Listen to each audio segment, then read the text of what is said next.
The nearest I came to a detailed plan was when I was 18 was, I don't want to go to university yet. I want to work, save money, travel, and move to the west coast of Ireland to live with a woman who then taught me how to ride a horse. How does narrative storytelling come into the picture? Can that help advisors? Absolutely, 100%. Go onto LinkedIn and there's some marketing that's like, here are 6 ways to personalize your messaging to get... But if the story isn't actually interesting, it doesn't matter how you tell it. 1, if someone tells me this in a pub, would I actually want to hear it? Mm-hmm. 2, could I tell it to my grandmother in a way that she understands without using big fluffy words? I think I like the idea of the cycle, the fact that even with the consolidation that's happening in the industry at the same time, at some point in the future, there'll be more breakaways as well. Even 2 years ago, everyone would have said, oh, well, components are on the way out. Oh, the concept of best in breed is over. We're all going all in one. Everyone will just have one central tool that they use. And now 2 years later, we're back to, well, we're going to best in breed. And 2 years from now, we are going to go exactly back the other way. Almost 8 years with RIABiz in the wealth management. So how is your kind of experience wearing these multiple hats shape how you look at wealth management? While it sounds like I have a lot of hats, they can also actually be broken down to like one basic set of skills.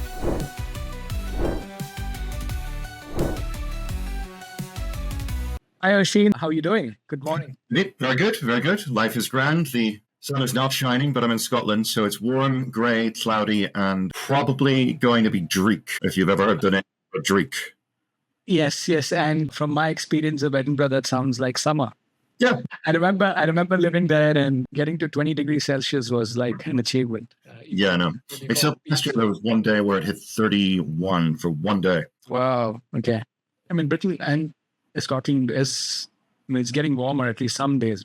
Yeah, but 21 was completely insane. I don't think I've ever seen that much bare flesh in Scotland. And yeah, the entire street was just everyone ripping off layers and just sort of lying on the pavement, sort of dying. Yeah. Yes. And I know you got your strong cup of coffee as well. I do. Yep.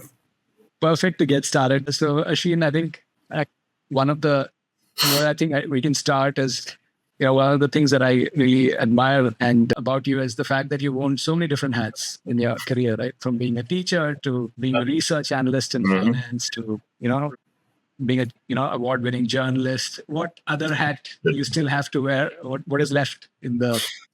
Then what would I like to do in the future that I'm not already doing? On the creative side, well, continue with the books that I'm doing, but on the creative side, yeah, I definitely have a couple of novels in me, so that will definitely happen. On the teaching side, maybe at some point in the future, get around to, if I ever get more established as a writer, enjoy the whole, do the odd guest lecture kind of thing. On the research side, I suppose it would just be fun if a few more people turned up and offered to just give me a chance to flex that muscle, because I do enjoy that. Ideally not a 3-year project though, because 3-year projects are like living hell. Having done one, it's horrific.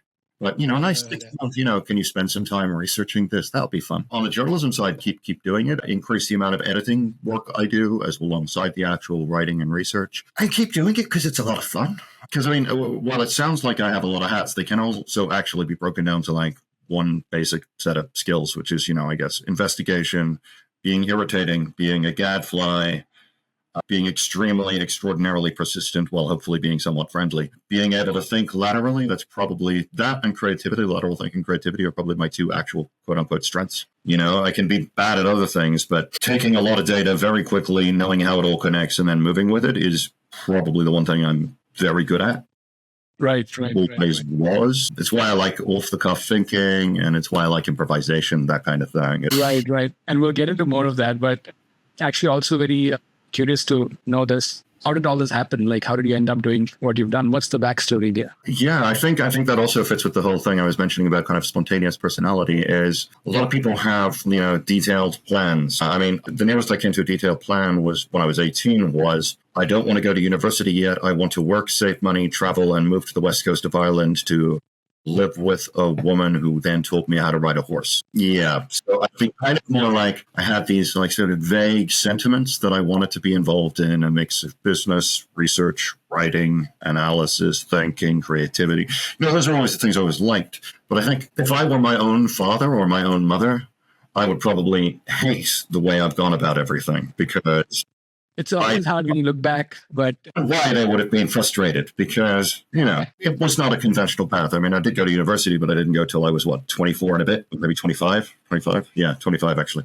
So everything was kind of in the wrong order in a haphazard way. So my first full big job, I was working in management very quickly. So I did management before going to university, but then have not done it since. So it's like, yeah, I don't know. How did it all start though in terms of journalism was literally to do with when I was doing my master's. Frankly, I was in a relationship and I was pulled out going to anything personal. She was having a hard time of it. We need to this is just before my master's. This is end of my undergrad. We need to get some extra cash. I was working as much as I could while studying, but she needed to not work for a while. So I sort of went hunting with the amount of time I had. This I kind of planned. And then basically ended up getting in touch in an odd quirk of fate with a discount brokerage in London who needed someone who could, and economics is always kind of like a side interest of mine, but I never studied it. I've just always been interested in it at the macro side rather than just kind of hit it off and started talking. So I then spent about 2 years doing, I guess, analysis pieces for them. While I had no formal qualifications, again, quick study, quick learner, quick adaptives. Yeah, I did about 2 years doing FX, digital currencies, stock analysis for them, probably about 3 pieces a week. And that sort of kept me above water financially during that period of time. But it was also a really interesting thing to do, opened some doors, and just gave me a little more experience and therefore a little more confidence in being pushier with my analytical skill, if that makes sense. Yep. Yeah, no, it's very interesting. And I think you talked about not wanting to college when you were 18, going to college when you were 24, but you've managed to then complete a PhD as well. No, I didn't. I nearly completed it and then threw my hands up near the very end of it. I was about 65% done in the writing. Yeah. And when, I just don't care anymore. I probably would have finished it if COVID hadn't happened and there hadn't been all these major interruptions and so on. But I think the big one was earlier, so it was probably I dropped it in January, and I think it was really the last meeting I wrote this thing, and everyone I was talking to, they're lovely. I'm not trying to insult the supervisors at all; they were brilliant. But what we do on the podcast. But they were also just really, really good people and really clever, really smart. But the last meeting was essentially kind of like this: the 3 of them literally all said the word revolutionary, and then they all said, but it's not boring enough and it's too persuasive. I think after several years with all the cut and start breaks and so on, I think I just went out. I'm also, honestly, in the back of my mind is just how much academia is being destroyed by the commercialization of it. To me, university is about the concept of an elite education. And if you're not good enough, you shouldn't be let in. But we're moving to a culture where university is considered almost like a creche for late blooming children. And I don't really like the idea of spending, because my original plan was to do maybe like 2 days a week lecturing and 3 days of working and writing. But that implies that, you're going there to impart knowledge and discussion and debate, not to deal with Tamara, who hasn't got paid by her daddy's, trust bank at this point. And so far with Advice Rabbi, most of the conversations that I've had on our podcast has been with advisors and people who are kind of in the thick of it, and not suggesting by any means that you're not in the thick of it either, but you bring a very different perspective, right? You're kind of covering it from the fences in some ways, and you have a macro view. And obviously, you've been working for the last, I think, almost 8 years. Yeah, right about a decade in finance. Wow, never even thought about that, but okay, that's positive. Yeah, almost 8 years with RIABiz, which is one of the most prominent houses in the wealth management space, right? So, how is your kind of experience wearing these multiple hats shaped how you look at wealth management? And I think you touched upon it a little bit earlier as well. Yeah. I mean, at the beginning, it probably made me, like 8 years ago, it probably made me more credulous. I'll criticize myself here. I was probably a little too credulous. So when, because, part of when I was doing the PhD, part of that was complex systems dynamics and analysis. So, and I, partly studied bits of AI during philosophy. So like the underpinning analytics and so on. So I guess I was a bit like, ooh, I'm excited. I get to talk to people about applying this stuff in the real world. So I was probably gave people a little too much of the benefit of the doubt. So there's the downside when you are, I guess, a generalist. The downside is you can get somewhat distracted. So I guess I had to teach with the able assistance of Brooke, who launched this, to be a little more, a lot more skeptical. Well, ultimately, it just comes down to facts. So if the facts support the argument, the facts support the argument. And the rest is more just framing my way of investigating a topic. So I think what it gives is a lot more than it takes away. What it gives is 2 things. One is And I think advisors will really understand this if they listen to this and ever say this is actually knowing the person, paying attention to the person, actually giving a damn about the person. I do. My father ran a family business, and I one of the things I learned very early was it's important to remember people's names and do they have any children. The thing is, I'm actually interested as well, which is helpful. I don't just kind of store it in a psychopathic dictionary. I actually do want to remember people because I like people. When people come out here, it's started off as a trickle, and now it's probably like 5 or 6 people popping over to Edinburgh a year. It's always fun to meet them. It's always fun to talk to them. The other side is just, it makes me quicker to connect dots because I'm interested in the story, not in specifically the exact piece of data. Because, a lot of times people talk to you about what they're doing, and what they're doing is interesting to them because they're doing it. But that doesn't make it interesting to anybody else on the planet. What makes it interesting to people on the planet is how that then relates to the last 6 different things that happened in that way and what arc that builds. Because we're human. We live on narrative arc. Yes. So, yes. No, I think that's why I think what you guys do from a media lens, you bring in a completely different perspective because you're looking at that human, but you're also looking at humans around them and the wider ecosystem. And people who can piece that together obviously bring powerful stories out. But talking about stories, and I think you talked a little bit about this, right? I mean, media itself, the form of media has changed so much, especially in the last 5-6 years. Obviously, we're doing a podcast now. But, from long reads, I know you love the Guardian long reads you mentioned. So long reads, investigative journalism, to now you have shorts and reels and right. So massive change in span of attention is changing as well. What role does kind of a media play in the industry and for advisor strategies per se from what you've seen? Has it evolved much? Over the last 10 years, I mean, there's 2 questions there. One is what role is it playing, and one is how has it evolved? So I'll go with the last one first, because I think, they bridge better that way.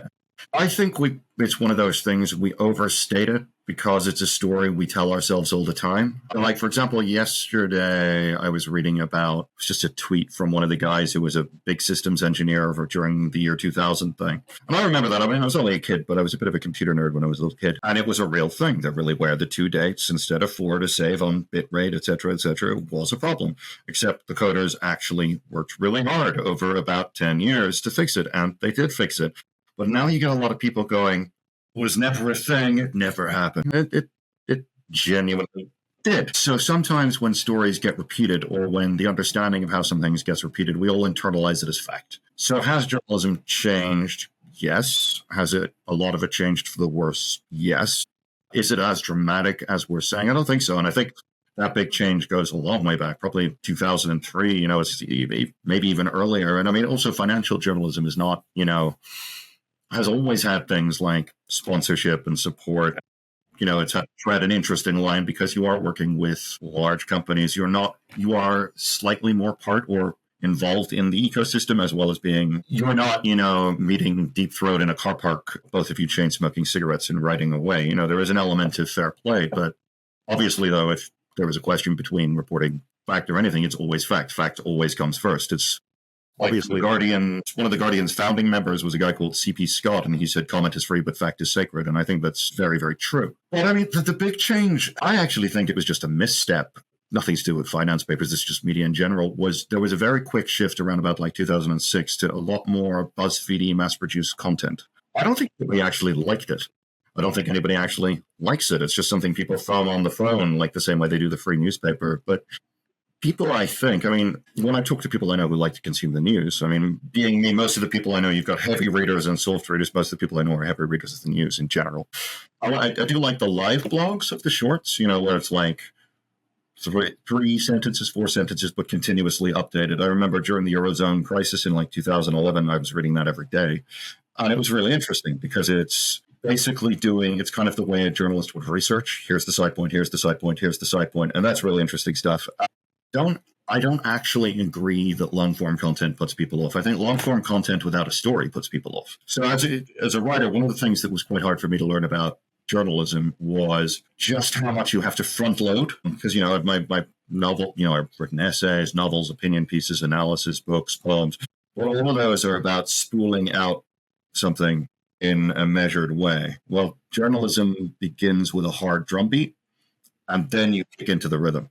Because you've got to be able to impart the maybe 6 things, 5 things that make this matter fast. And if you do that, then the reader will respond by giving you the time to go into the rest of it. You just have to do that first. But I think if you do that, I still very much believe in the role of long form pieces, especially in an industry like finance. I mean, think about the biggest print paper, Wall Street Journal, the Financial Times. They do work, and it works because the people see that you're putting the work in for them. So they will reward that. In this world where there's abundance of, I do kind of agree with you that it's good that there's real-time information, which probably wasn't there earlier. And especially in certain situations, that's very helpful. But in the abundance of quantity, I think quality becomes even more kind of sought after. So absolutely right. I think with every good story, there is the art of telling a good story. And if you have the best facts, but don't tell a good story. Yeah, I completely agree there. But the other side of it, and maybe we'll come to the advisor piece later. Yeah, no, we can come back to that. I think I do have a related question, so we can club that. But just coming back to, you've kind of observed this industry, written about it 8 years plus. Well, how has the industry changed? What excites you? What do you think might be coming in the future? Any kind of thoughts? Yeah, I probably have a million. As someone on the fence, I would put the caveat that what I see is connecting dots rather than, intrinsic. I don't have an inside view on the world or some hidden truth, Gnostic knowledge through conversations in bars or something. I think one of the things I've noticed most is just how cyclical it is, but how the people you talk to and the people who sell, naturally because they're trying to sell or decide whether or not they should invest in something. The easy example is the case of what software. So, for example, you're running a software company that's a component. Go back 3 years ago and even 2 years ago, everyone would have said, oh, well, components are on the way out. The concept of best in breed is over. We're all going all in one. Everyone will just have one central tool that they use. And now 2 years later, we're back to, we're going to best in breed. And 2 years from now, we are going to go exactly back the other way. I've seen this happen repeatedly because both sides have intrinsic problems and it's a kind of a win-win and lose-lose scenario. There is always a problem with best in breed in that it's fiddly, it's to integrate, it gets complex. Depending how big you are, you need to do a lot of due diligence. You need to have a technology officer who can oversee it and determine that you've chosen the right one. You need to do cost. It's messy, it's complicated. But once you do it, so on a spiritual or personal level, that is what appeals to me. I'm a Linux user. I don't use Microsoft Windows. I don't use Apple. I use Linux. I set up my own build. And I like that because it does exactly what I want it to do. But then that works for a particular kind of company. And I have no evidence for this. This is just speculation. I would guess that companies that do love that probably are more likely to have someone actually managing at least a chunk of their investments in-house rather than using SAP. Maybe I'm wrong, but I think that kind of spirituality kind of meshes. But then the other side has its problems too. Sure, you can switch it on, everything works theoretically, but it works slowly. Then because they need to be able to have more options, they end up buying other companies. They try to integrate them. Half of the time that doesn't quite work, or it does, but it's slow, and it's more difficult than in the banking world. If you talk to people who work in banks, I'm not naming any companies, but if you do talk to them, then think everything's 20 years old, nothing works. And so this one is interesting because I don't think there's ever going to be a resolution because both approaches fundamentally have flaws. And I think what maybe is a good thing to think about and actually maybe is exciting is to stop seeing that as a binary problem. And to start seeing it as sorry to use the word holistic, but a holistic kind of with tension, because it's the tension between the two approaches that allows for innovation, not the fact that there are two approaches. And I think that's something I'm just big on in general is once you create these kind of tensions, then you get growth, then you get development. You see this, I think, across the board. Tension is the creator of dynamism, not anything else. You also asked me, is there anything else that, excites me? I think what excites me is the moment after something's become big, then failed a little, and then you start to get realistic use cases, and then you can really understand where it's useful. So content, the involvement of AI and releases and in news, the moment it kind of makes my eyes glaze over. It excited me 10 years ago, and it'll probably excite me in about 6 years. This doesn't excite me because it's just a lot of people trying to shove it into a lot of things and putting it at a deck and going, ooh, it's got AI. Now we need to actually see it work. We need to see it used, and then we need to see the following part, which is where it works, but it actually creates more busy work because there's going to be a lot of that.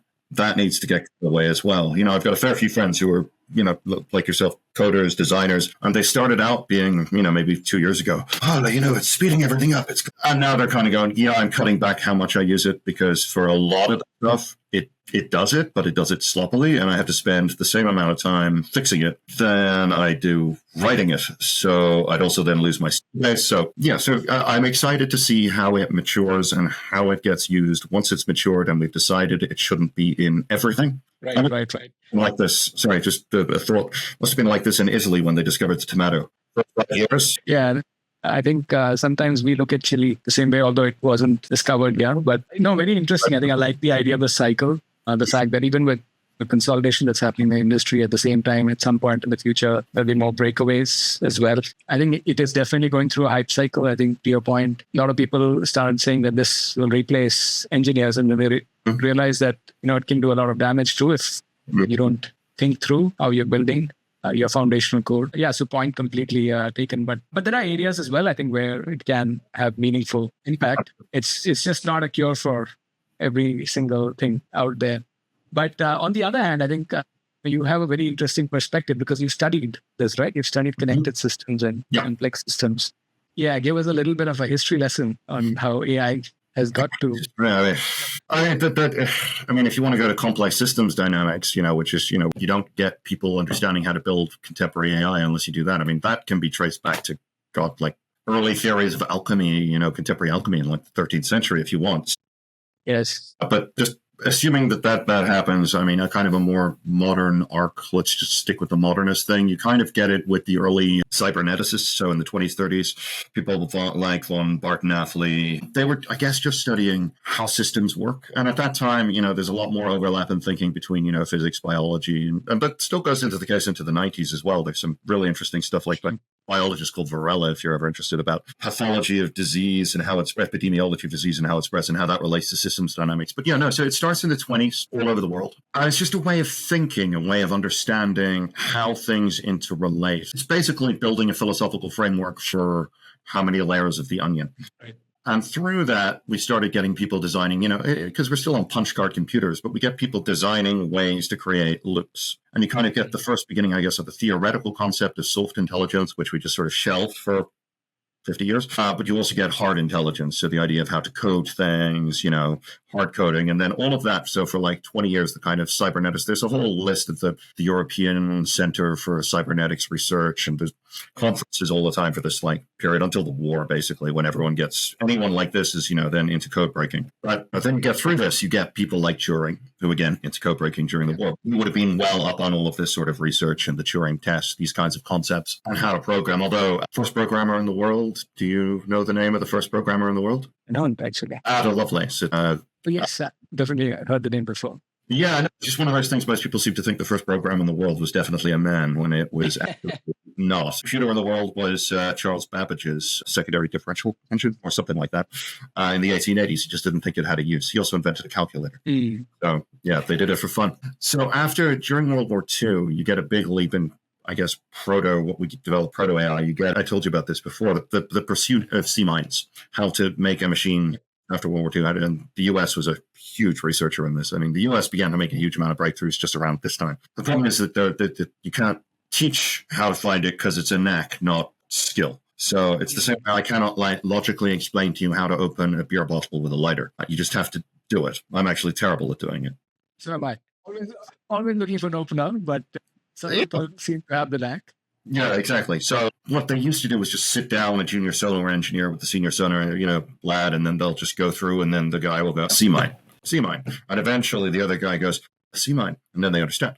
So same principle then, they just fed a lot into basic connectionists. So at that time, I think it was like a stream of 8 bits, and then another stream of 8 bits, and you'd lock one, move to the next, lock one, move to the next, so that each pattern input, and you'd humanly at the other end confirm that it verified each time you locked the data sequences. We call that now with computers, massively distributed, but it's basically just a lot of things on top of each other. Sometimes I think our tech language is funny because it's just getting lots and lots of things and then sticking them on top of each other. When Google are like, oh, we've got this amazingly complex AI, they have one AI just replicated 32 million times, put on top of itself.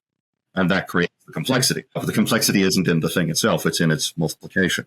And so they did that for C-mites. And eventually they managed to make it so that the machine could do it. And that's why when people say black box for AI, because there's nothing inside. There is, but like we don't know what it is. And so you get that. And I guess then you get into, if you want to, there's a really good sort of fictional book based on nonfiction called Maniac by Benjamin Labatut, who also wrote the excellent How We Cease to Understand the World, which is quite different. And it's a study, a fictionalized account then of the development of the Neumann machine, and all of this, how technology starts to emplace the world. It goes into Go, which recently was defeated by AI, the Go champion. And it goes into this, and that really kicks into gear in the mid-50s. Maniac was the name of the first quote-unquote intelligent computer, and I think from there it just sort of snowballed, and that started interacting with, again, like I said, like the biology theories, and that's when you really get the first people writing about like second-order systems, so that one thing, when it interacts with another thing, creates a third thing, and that thing is emergent, but it doesn't exist independently of the two. And that's where you start really getting the right way to think about how to build AI. And that's the underpinning for today, because until people got that, they didn't know how to build it. Because you have to know that, like, for example, my sense of self, where is it? It isn't anywhere. There's no physical location of my sense of self. Then you can take it to a third point of view and say, with one of these, social media, is my sense of self distributed? Do I actually even exist fully in this place? And when you start thinking about that, the answer to that is always no. Then you realize that the centrality of you, this hard, strong thing we believe in, who am I, only exists in theory. It's an emergent process. It doesn't physically exist. And that's how you get the right thinking for AI. But I mean, there's been so many, since like 1970, how many people have said we're going to get AI and failed? Even what we have now, the one that's possibly the one thing that does, just to kind of bring it to a close, it isn't AI. It is not intelligent. It is a probabilistic analysis engine on a massive scale. It's like you want to build a crane that can pick something up really big. You need to give it a big base and a big counterweight at the back. This is the same principle. Why it hallucinates? It hallucinates because it is based on the most likely. It's, Occam's razor, William of Ockham, 12th century. The most probable solution is likely the solution. It's that on a massive scale. But will that be able? This is the one area I think people like Musk and so on are so violently wrong on it. It will not reach intelligence. It can't, because it doesn't have multiple forms of engagement. It just has one form, which is probability and analysis through probability. That can be an extraordinarily powerful tool, but it can never actually know. And that, I think, is why it's risky the way we're interacting with humans. And I think it's something, even just to bring it back to advice, it's something we should worry about when it comes to compliance. Like lawyers, you've seen the amount of lawyers, including in financial cases, going into courts and then getting upbraided by the judge for using cases that don't exist. It is a really interesting potential tool that has, especially in terms of like what you're doing, or in terms of, say, the CRM companies using it, it's kind of back-end analysis. It's extremely powerful. Using it to replace human knowledge gathering is extremely dangerous because it's not what it's effective at. Agreed. And I think that's where it's important to know what you're getting into and having the right guardrails, which becomes extra important. But, that was interesting. I did nod my head to all of that. I won't say that I understood 100% of it. I'm definitely open that discussion again next time we get a pint. Yes. But there was a fascinating history lesson with a dose of philosophy there. But I have two questions actually for you to wrap this up. One, obviously it's a very large market. There are several advisors and everybody wants to differentiate, right? Now everyone's posting on LinkedIn, everyone's got their newsletter out. How does narrative storytelling come into the picture? Can that help advisors? Oh, God, yeah, absolutely, 100%. How does it come into it? This is very much my own opinion, not affiliated with anyone, but I don't think it comes into it enough. Too often, I immediately have a counterpoint in my head. That's why I'm pausing, because too often, a lot of the messaging you receive is bland or straightforward, but it also doesn't rely on the strengths. These are people who are experts in their field. That field contains a lot of things. They're absolute experts. So going too folksy also won't work because you're an expert. Anyone of them who are listening, world leader. It has to seem authentic as well, right? Yeah, right. Then you see it, then you go onto LinkedIn and there's some marketing and it's like, here are 6 ways to personalize your messaging to get. But if the story isn't actually interesting, it doesn't matter how you tell it. I mean, that's part of my job, is deciding whether stories are interesting. But I think one way to involve it would be to think, one, if someone tells me this in a pub, would I actually want to hear it? Mm-hmm. 2, if that, could I tell it to my grandmother in a way that she understands without using big, fluffy words. So those would be two of the first steps, because if you can do that, then you actually have something you can use. The next thing you have to use is think about, if you want to say if there's any words you're using when you're talking. A good rule of thumb is if I can take out any word you use and replace it with another word you use, any other word, then what you say is meaningless, because the word to be used has to be the right one. Then it means. And if you don't, then half of the time you'll receive an email and it will say, with this streamlined, seamless, integrated, these words all have a meaning, but they're not being used to mean that here. They're just being used to sort of bamboozle me with multiple syllables. Sure. When you're talking to someone like me, okay, I can skip through that. But when you're talking to an end consumer, when you're talking to a client as a technological, nobody has a clue what you're actually saying. So it won't work. Oh, makes total sense. And I think keep it simple and keep it real. And don't overcomplicate it. Don't just use ChatGPT for your content. But it doesn't have to be simple, I think, is the other part I'm saying. There's a mistake. I've been doing some work with a project in Ireland, just a small bit a month. It's not finance related, it's actually health related. And I've been kind of talking a fair bit, and it's taken me quite a while to get the message across that there is a difference between please use plain English in your messaging and keep it simple, because they're not the same thing. And if you are an expert, sometimes simple is the wrong thing. Sometimes you should actually lean on your expertise, put it into plain English, so you're not following the rhizomatic analysis structure of, model B in an a priori situation with the hypothetical, please, but that can be translated into an English sentence that is simple to understand, but it's still complex. I guess it's more about like understanding your audience, speak to them. Yeah. But speak your language in some ways. I know, very interesting. And I think definitely a few kind of important nuggets there that people can take away. But, it's been great to have you on the podcast. One final question. I know your previous book was Scotsman Book of the Year. What's coming up? What's next? Thank you very much. It's very kind of you to ask. The next book is called The Kerygma, and it's sort of religious, specific to some religions, faith or a moment of ecstasy. But it's another book. It's a long form, so it's a full book length thing, probably the longest piece I've written. I'm really excited about it. I finally got the first three. If you're writing a book, you get people to do blurbs. So the first three people talking about it have gotten back to me with what they think of it. So the Oh Dear God terror is now over. These are three writers and thinkers I admire a lot, and they have been unanimous in saying it's excellent, extraordinary, outstanding, which is fantastic. So I've been waiting for that to push ahead with the publisher. Well, rather put it the other way around. She's been waiting for me to finish that. So now I'll just wait a couple of months until the proofs come, and then I'm really excited to see stuff like cover design. But what it is a, how do I put this in a non-controversial way? Because it's a bit of a controversial book. It is a journey of one person who is, I guess, in the contemporary world, a massive sensualist, extremely sexual. Their transition to embracing a kind of maniacal spirituality, which is still blended with their sexuality. And it's about kind of how madness can drive people to make unconventional decisions, and how that can lead into beauty, but also anarchy and horror. And it's just the course of one person through this as they basically move away from the city into the deep countryside and then back to the city. But it's it's visceral, it's bloody, it's sexual, it's, I hope, beautiful, very naturalistic. I'm just very, very curious how it goes down. But in terms of what I expect people to like about it, it's the musicality of it. It is musical. Oh, it's great to hear that the early reviews are good. And, that gives you the buzz and the confidence. And looks like there's a lot of layers to peel. So I'd love to get my hands on it. But wish you all the success with that as well. Sure. But it's been brilliant having you on the podcast today. Thank you again. And enjoy the rest of the Scottish summer. I will. And you. Thank you.